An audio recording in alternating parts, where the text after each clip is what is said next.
Olá, eu sou a professora de Ciências Leonora. Estou com você, aluno do 6º ano, para mais uma aula de ciências. E o tema da aula de hoje é célula, unidade da vida. Então, hoje, nós vamos abordar aí a célula como unidade básica formadora de todo ser vivo. Então, espero que com a aula de hoje você venha aí reconhecer a célula como unidade estrutural dos seres vivos, conhecer a importância do microscópio eletrônico para o estudo da célula, identificar as organelas presentes nas células animais e vegetais, como também diferenciar uma célula procariótica de uma célula eucariótica. Então, vamos aí pensar aí comigo de que são formados seres vivos. E eu te pergunto, você já ouviu dizer que todo ser vivo ele é formado de célula? Célula é a unidade básica formadora de todo ser vivo. Mas teve uma aula aí que eu conversei com você sobre isso e nós falamos que existe um único ser vivo que não é formado de célula, que são os vírus. Os vírus são seres acelulares, ou seja, eles não são formados de célula. Mas então, por que eles falam que eles são vivos? Pela capacidade que eles têm de reproduzir. Então, os vírus são os únicos seres que não são formados de célula. Do mais, todos os seres que existem são formados por célula. Os seres vivos, existem aí essa característica básica, que é a organização celular, e existem aí outras características também que vai diferenciar um ser vivo de um não vivo. É o movimento, é a respiração, é o metabolismo, são várias características que os seres vivos têm e que uma matéria bruta não tem. Então, se a gente for pedir para você listar aí a diferença de um ser vivo para uma matéria bruta, logicamente você vai dar aí em muitas e muitas alternativas aí por que um ser é considerado vivo. Mas a gente vai abordar aqui hoje que a célula, a organização celular é primordial para formar um ser vivo. Então, todo ser vivo é formado por célula, é a unidade estrutural do ser vivo, que ela é responsável aí por todo o funcionamento do corpo. Então, cada célula, ela é formada por outra pré-existente, ou seja, a célula, ela reproduz, ela passa pelo estágio de reprodução. Isso significa que ela tem essa capacidade de reproduzir e outras células iguais a ela. Então, de acordo aí a teoria celular, a célula foi descoberta por um grande cientista, Robert Hooke, em 1665, e ele só conseguiu, descobrir aí a célula graças aí lá no século XIX, que foi mais ou menos nessa época aí que descobriu a célula, que Robert Hooke oficializou. Então, nós vamos pensar aí que a célula, ela tem essa capacidade aí de dar para o nosso corpo essa vitalidade. Então, é bom a gente saber que, para descobrir a célula, existiu aí um instrumento importante para a descoberta da célula, que foi o microscópio. Existe um microscópio óptico e um microscópio eletrônico. O microscópio óptico é aquele microscópio mais simples, que foi os primeiros microscópios que surgiram, e consegue ver um objeto, mas não com a dimensão tão vasta. Então, vamos imaginar aí um microscópio óptico, ele aumenta aí 20 vezes mais ou menos aí o tamanho. E já o microscópio eletrônico, ele sim, ele favoreceu o estudo da célula e até mesmo as organelas presentes nas células. Por quê? Porque ele aumenta muitas mil vezes o tamanho de um objeto. Então, a célula pode estudar não só a célula em si, mas até mesmo as organelas, as estruturas presentes dentro de uma célula. Porque o microscópio eletrônico ele pode aumentar 300.000 vezes, permitindo aí que a gente possa ver as estruturas das células. As células, elas foram descobertas, graças ao desenvolvimento do microscópio, principalmente o microscópio eletrônico, por causa da capacidade que ele tem de ampliar o tamanho dos objetos. A estrutura básica da célula, na verdade, a célula, se a gente for pensar, as estruturas básicas dela é a membrana, o citoplasma e o núcleo, que a gente chama de cromatina, que é o material genético dentro da célula. São essas as 3 estruturas básicas que compõem uma célula. Membrana plasmática, citoplasma e a cromatina, que na verdade constitui o núcleo da célula. Tá aqui mais ou menos uma célula para você ter ideia, né? A membrana plasmática, o núcleo e o citoplasma. A gente vai falar um pouquinho de cada coisa aqui hoje, de cada estrutura dessas aí. A membrana plasmática, eu posso dizer que é uma película fina, né, que vai envolver a célula e ela, de certa forma, ela protege a célula, ela seleciona o que entra e o que sai de dentro da célula. A gente pode até dizer que a membrana plasmática ela é semipermeável, ela é protetora e ela é seletiva. Ela é protetora porque ela protege a célula, ela é seletiva porque ela seleciona o que entra e o que sai da célula, e ela é semipermeável porque ela passa substâncias, né, líquidas com certa facilidade. Então, na verdade, a membrana plasmática ela exerce esse controle de entrada e saída de substâncias. Lembrando que o citoplasma, que é essa parte intermediária do núcleo até a membrana, constitui uma substância viscosa, que a gente chama de citosol, no qual estão, dentro desse citosol, vai estar todas as estruturas, as organelas, que são as mitocôndrias, os lisossomos, o centríolo, o complexo de Golgi, os ribossomos, tudo vai estar dentro do citoplasma da célula. Então, essas organelas, cada uma delas tem uma função importante no organismo, como se diz, para você ter uma ideia, nosso corpo, cada órgão nosso não tem uma função, então, dentro da nossa célula, também, cada organela tem uma função importante que a falta de uma organela desenvolver a sua função compromete aí o funcionamento da célula. Tá aqui também uma célula, para você ter ideia, né? No núcleo da célula, nós vamos encontrar uma substância chamada cromatina. O que é a cromatina? É esse material genético que a gente chama de DNA e proteínas. Você já ouviu falar assim, você parece com seu pai. Alguém chega e fala assim, não, você parece com sua mãe. Significa que você tem características tanto do seu pai e tanto da sua mãe. Ou às vezes você parece com um tio, ou você parece com sua avó. Significa que dentro do núcleo da sua célula, você tem um material genético que a gente chama de DNA, que é o nosso código genético, e ele é passado de geração em geração. Por isso que as nossas características, elas são passadas para os nossos filhos, que dos nossos filhos vai para os nossos netos, dos nossos netos para os bisnetos e assim por diante, por causa desse código genético que nós chamamos de DNA. Então, nesse núcleo, vai ter essas informações que nós passamos aos nossos descendentes. Os seres vivos, né? Eles fazem isso quando? Quando eles vão para a reprodução. Toda vez que a sua célula reproduz, automaticamente está mandando essa informação genética para a célula que ela está reproduzindo. E por isso que essas informações não se perdem, porque cada célula ela vai ter característica da outra pré-existente. Então, a cromatina, que é o DNA com essas proteínas presentes no núcleo, ela é protegida por uma membrana chamada membrana nuclear. Membrana nuclear é a membrana que protege o núcleo, que protege esse material genético que nós temos no núcleo da célula. Por isso, as células elas são classificadas em 2 grupos, células procarióticas e células eucarióticas. Então, o que é uma célula procariótica e o que é uma célula eucariótica? Vamos lá? Vamos aqui uma célula procariótica, tá vendo? E aqui é uma célula eucariótica. Então, se você for ver a complexidade aí, você vai ver que a célula procariótica é uma célula mais simples. É uma célula bem mais simples que a eucariótica. Então, nós vamos encontrar a célula procariótica, né? Nós vamos encontrar o que na célula procariótica? Nós vamos encontrar uma parede celular, nós vamos encontrar um material genético, né, que é a cromatina, que está solto ali no citosol, não tem um núcleo individualizado. Esse material genético não está protegido pela membrana nuclear.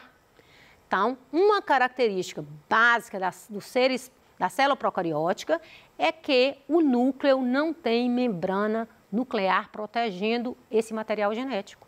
Ele está solto lá no citoplasma da célula. Então, geralmente, ele tem um envoltório externo, que a gente vai chamar de membrana plasmática, também chamada de parede celular. Então, a célula procariótica, você vai encontrar a parede celular, você vai encontrar uma organela chamada ribossomo e você vai encontrar esse material genético solto, sem estar protegido por uma membrana. Ó, para você ver como é que ele está, o material genético bem solto, você não tem um núcleo individualizado. Então, os dois grupos de organismos que a gente conhece aí de células, seres procariontes, nós vamos falar que são as bactérias, por exemplo, né?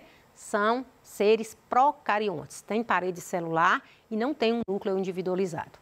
Os primeiros seres que imagina aí na teoria da evolução tinham células procarióticas e a partir da célula procariótica a gente acredita que surgiu aí as células eucarióticas, com algumas modificações, que é uma célula hoje bem mais complexa, que é a célula que está presente em praticamente quase todos os seres vivos, que é a célula eucariótica. Vamos conhecer um pouquinho sobre essa célula? A célula eucariótica, a célula pertence ao nosso corpo, ao meu, ao seu, a todos os seres vivos. E ela tem aí um núcleo, que se está o material genético protegido aí, essa cromatina nesse material genético, está protegido por uma membrana nuclear, ou seja, está delimitado ali por uma membrana, e que nós vamos ter aí os animais, as plantas, fungos, algas, protozoários, todos são exemplos de seres que têm células eucarióticas. Você vai ver que é uma célula bem mais complexa, não é isso? Aqui é uma célula vegetal, eucariótica vegetal. A célula vegetal ela é diferente da nossa, por quê? Porque a célula vegetal ela tem aí parede celular, ela tem um vacúolo, ela tem o cloroplasto que vai dar aquele pigmento, né, de clorofila para a planta. Então, é um pouco diferente da nossa e a nossa não tem essas estruturas. Já uma célula animal, você vai ver aí, ela não tem parede celular, ela tem membrana plasmática, ela vai ter os ribossomos, ela vai ter o retículo endoplasmático, ela vai ter aí os lisossomos, os centríolos, são estruturas aí presentes numa célula animal. Mas não preocupa não que eu trouxe uma célula para você ver e a gente vai falar um pouquinho sobre essa célula ainda hoje. Então, as células, as organelas celulares, são várias, né? Que são as mitocôndrias, os lisossomos, os centríolos, o retículo endoplasmático. São as organelas que estão dentro da célula, cada um com sua função. Então, nessas organelas, nós vamos falar que acontece todas as atividades da célula. Então, existe aí, né, que eu trouxe para você, hoje a gente vai construir também uma célula, né, eucariótica. Vou ensinar você a construir essa célula aí na sua casa. Então, entre as células eucarióticas, animais e vegetais, existem diferenças na sua estrutura. Como eu falei para vocês, as células animais não apresentam parede celular, nem cloroplasto e nem grandes vacúolos. A célula animal não tem, só a vegetal que tem. Vamos pensar aí de construir um modelo de uma célula. Eu trouxe a célula para vocês conhecerem, mas vocês vão utilizar esse material aí para construir uma célula na sua casa. Mas antes eu vou mostrar para você a célula que eu fiz, né, que eu construí, que eu quero que você construa aí na sua casa também. Você pode utilizar aí papelão, pratinhos, o que você tiver na sua casa. Então, você pode aí construir uma célula eucariótica e vamos falar um pouquinho sobre cada estrutura dessa. Essa parte rosinha aqui, ela simboliza a membrana plasmática. Então, ela é a membrana plasmática, eu falei para você que ela é semipermeável, ela é protetora, ela é seletiva, ela controla a entrada e saída de substâncias da célula, o que entra e o que sai da célula, ela faz esse controle, que é essa membrana plasmática que representa essa parte de rosa, né? Depois, você vai encontrar essas bolinhas vermelhas aqui, são os ribossomos. Ribossomos, ele é que sintetiza a proteína para a célula. Então, toda a parte de proteína que chega dentro da célula, quem faz a síntese dessas proteínas é essa estrutura chamada ribossomos. Então, ele sintetiza as proteínas. Você está vendo essa estrutura azul? Ela é o retículo endoplasmático. Esse retículo endoplasmático, ele tem a função de transporte. Então, ele faz o transporte, inclusive existe o retículo endoplasmático liso e o rugoso, que vocês vão estudar mais para frente isso aí.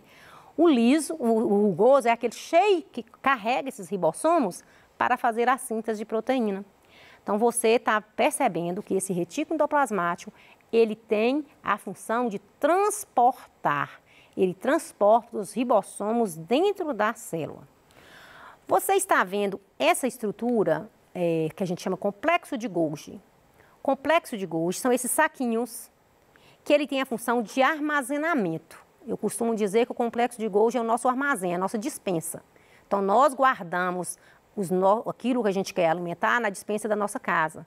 Então, pensa aí que as proteínas, elas são armazenadas aqui no complexo de Golgi. O complexo de Golgi armazena as proteínas para nós. Está aí no seu PET. Os lisossomos são essas estruturas aqui mais verdinhas que você está vendo. Né? Eu coloquei só 2, porque na verdade a nossa célula não tem muitos lisossomos. Os lisossomos, ele faz a digestão celular. Então, a digestão celular é feita pelos lisossomos.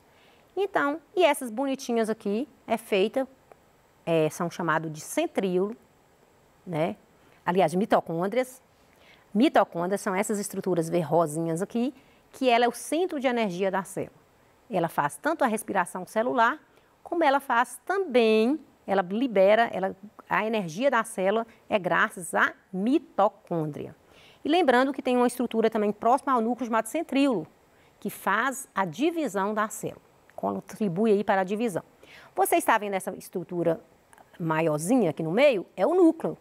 O núcleo celular, nele tem aí esse patrimônio genético, que é o DNA, que eu tentei simbolizar por essas estruturas aqui mais clarinhas, que são os cromossomos, que vai ter o nosso patrimônio genético.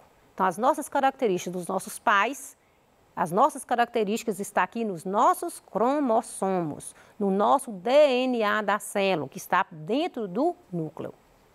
Então, essa é uma célula animal.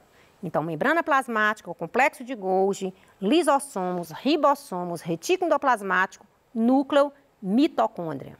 Então, você tem isso aí no seu PET e tem aí como você pode construir também essa célula. Então, você pode utilizar aí a sua imaginação. Eu utilizei ali muito macarrão, né? Miojo, eu utilizei aquele macarrão parafuso, eu utilizei massinha de modelar, tudo para construir essa célula, mas você pode fazer como você achar melhor, certo? Então, tá aí a dica para você construir uma célula. Você pode usar até frutas, né? O mamão, por exemplo, dá para você brincar muito ali com o mamão, construindo várias estruturas. Eu te recomendo utilizar essas organelas, mas colocar nome nelas. Eu não coloquei ali para não te confundir, porque eu queria só falar para você. E você tem essa estrutura também no seu PET. Então, tente fazer a sua célula, mas com o dar nome às estruturas que você vai memorizando aí os nomes. Quanto ao número de células, o indivíduo ele pode ser classificado em unicelular e multicelular. Unicelular são aqueles seres formados por uma só célula, que é o que a gente chama de seres unicelulares, e existem aí como nós temos bactérias, alguns tipos de fungos, algas, protozoários, são exemplos de seres que são formados de uma só célula. Já os seres pluricelulares ou multicelulares, eles são formados por muitas células, por várias. Nós somos multicelulares, nós somos pluricelulares. Por quê? Porque nosso corpo tem trilhões e trilhões e trilhões de células. Então, e essas células, elas vão sendo repostas, porque elas vão multiplicando aqui, vai morrendo célula e vai reproduzindo novas células. Por exemplo, a cutícula da nossa unha, por exemplo, é uma célula, porém células mortas. Então, nosso corpo, as nossas células, elas morrem e são repostas por outras. Então, é por isso até que vem aí você está hoje jovem, passando os anos, chega aí a velhice. Por quê? Porque as suas células, elas vão reproduzindo, elas vão perdendo a elasticidade e aí significa que a idade está chegando, não é isso? Então, os seres, quanto ao número de células, são unicelulares, uma só célula, multicelulares, muitas células. Continuaremos, né, esse assunto na próxima aula. Vou deixar aqui umas atividades para você também aí verificar o que você aprendeu dessa aula. Espero você até a nossa próxima aula, onde nós vamos falar um pouco sobre organização, níveis de organização dos seres vivos. Vamos falar dessas características básicas dos seres vivos, retomando essa aula. E vamos ainda agregar mais falando dos tecidos que formam o nosso corpo. Te aguardo aí. Até a próxima aula.